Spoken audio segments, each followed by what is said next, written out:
You are welcome to my channel Grammar School 26. লেখাপড়ার প্রতি আমার আগ্রহ আছে। I have interest in studies. have অর্থ আছে, interest অর্থ আগ্রহ।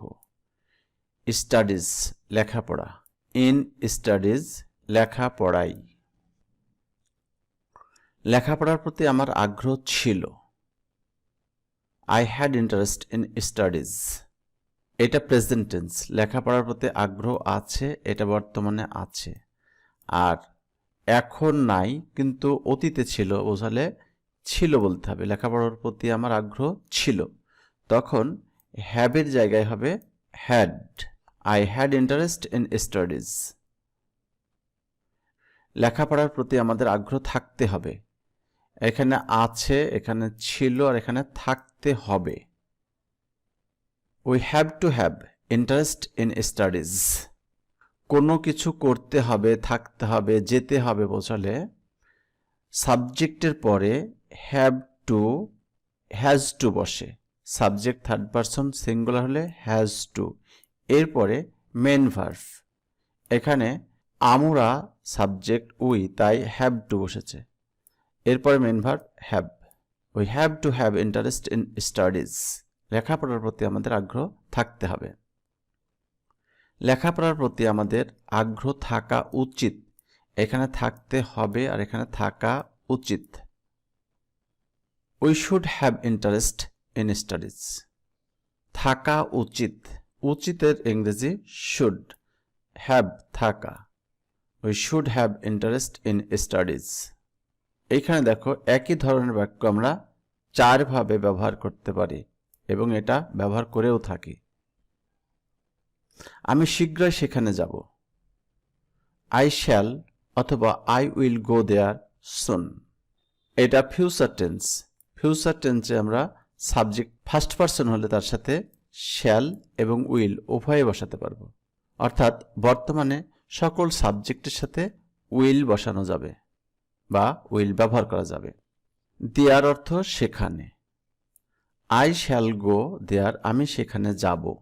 সুন অর্থ শীঘ্রই। তারা শীঘ্রই এখানে আসবে। দে উইল কাম হিয়ার সুন। কাম অর্থ আসা, গো অর্থ যাওয়া, হিয়ার অর্থ এখানে, দেয়ার অর্থ সেখানে। যত শীঘ্র পারি আমি তোমার সাথে দেখা করব। যত শীঘ্র পারি আমি তোমার সাথে দেখা করব। I will meet you as soon as possible. I will meet you as soon as possible. Meet অর্থ দেখা করা বা সাক্ষাৎ করা। ইউ তোমার সাথে, as soon as possible যত তাড়াতাড়ি সম্ভব। as soon as possible অর্থ যত তাড়াতাড়ি সম্ভব।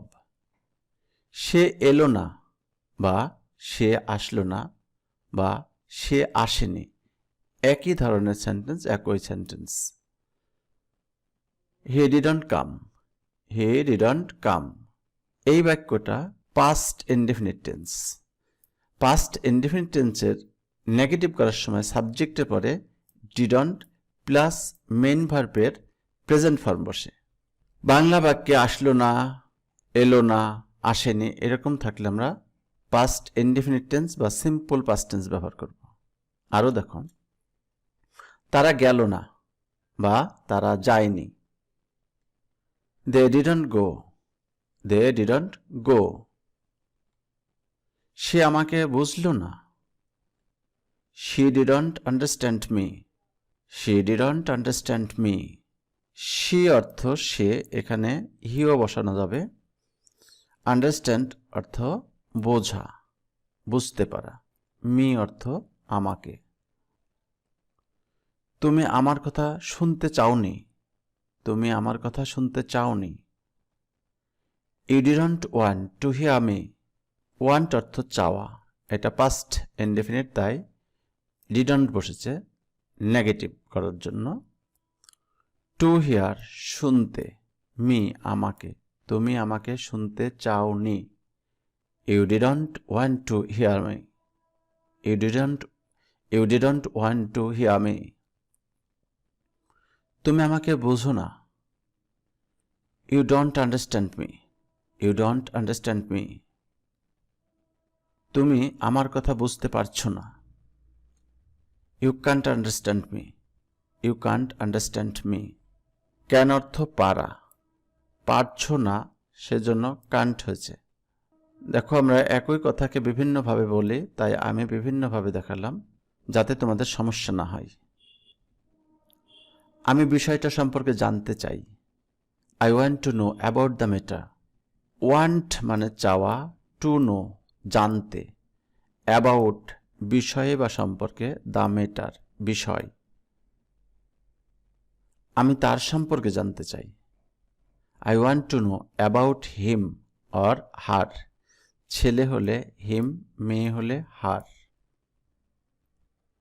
আমি এ বিষয়ে কিছুই জানি না। আমি এ বিষয়ে কিছুই জানি না। I know nothing about this matter. I know nothing about this matter. Know nothing অর্থ কিছুই জানি না। আমি কিছুই বলতে চাই না। I want to say nothing. I want to say nothing. To say বলতে, নাথিং কিছুই না। এই বাক্যটাকে আমরা এভাবে বলতে পারবো, I don't want to say anything. I don't want to say anything. যদি আমরা নাথিং ব্যবহার করি তাহলে এখানে ডোন্ট ব্যবহার করা যাবে না। আর যদি আমরা এখানে এনিথিং ব্যবহার করি তাহলে আমরা এখানে ডোন্ট ব্যবহার করতে পারবো। আমার কিছুই বলার নাই। I have nothing to say. I have nothing আমার কিছুই নাই, টু সে বলার। আপনি কি কিছু বলতে চান? Do you want to say anything? Do you want to say anything? তোমার সে অধিকার নাই। You don't have that right. You don't have তোমার নাই, দ্যাট সেই, রাইট অধিকার। You don't have that right তোমার সে অধিকার নাই। তোমার উপর আমার অধিকার আছে। তোমার উপর আমার অধিকার আছে। I have a right on you. I have a right আমার অধিকার আছে, অন ইউ তোমার উপর। শিক্ষা আমাদের মৌলিক অধিকার। Education is a basic right. Education অর্থ শিক্ষা, আওয়ার আমাদের, বেসিক মৌলিক, রাইট অধিকার। আজ এ পর্যন্তই। ভিডিওটা ভালো লাগলে লাইক করবা, কমেন্ট করবা।